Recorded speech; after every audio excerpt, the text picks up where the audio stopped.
She probably should have known tonight was going to be a bust when Victor had A, picked a sports bar near Fenway for their date, and B, suggested they meet instead of coming together. She'd only agreed because she'd been desperate to break out of her routine.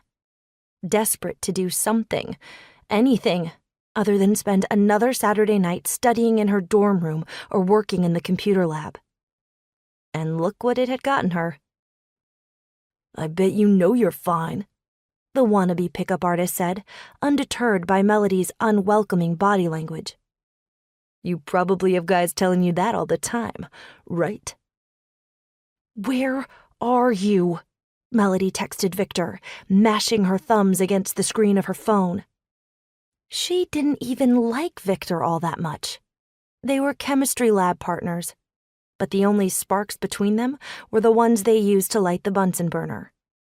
He was nice enough, but a little dull. The biggest thing he had going for him was the fact that he'd actually asked her out, which was more than anyone else had done lately. He was the only guy who'd shown any interest in her all year. As her roommate had helpfully reminded her, Melody hadn't been so much as kissed since that guy with the butt chin during orientation week. And he hadn't remembered her the next day when he'd sobered up. Not that she'd been putting herself out there. Almost all her time had been divided between studying and working to pay the portion of her tuition not covered by scholarships. MIT was hard, in a way school had never been for her before. Her whole life, she'd always been at the top of her class. But everyone else at MIT had been at the top of their classes, too. She'd had to work twice as hard just to stay in the middle of the pack. Melody didn't like the middle of the pack. She wanted to be at the top again.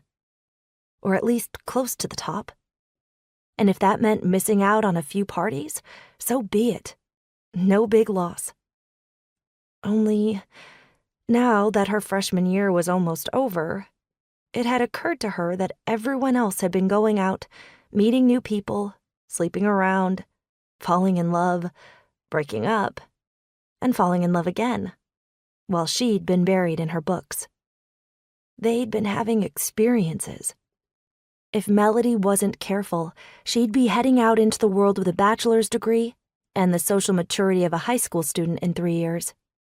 She figured she ought to devote some effort to leveling up her life skills along with her academic skills. Which was how she had ended up in this godforsaken bar, being nagged by a frat boy who reeked of Axe body spray and desperation.